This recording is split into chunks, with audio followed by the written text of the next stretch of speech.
やるじゃないか。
はい、ということで無事完成いたしました。今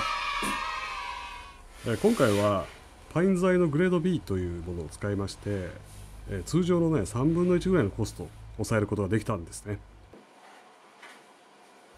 あと裏側にはですね、このように2本、反り防止の柱を追加しました。またこの柱のおかげでこたつのヒーターに直接この天板がね触れることがないっていうことで、まあ長期間反らずになんとかなるんではないでしょうか。という期待を込めて Let's change!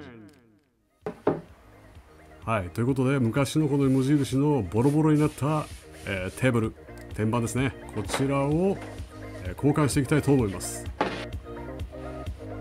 はい、いかがでしょうか。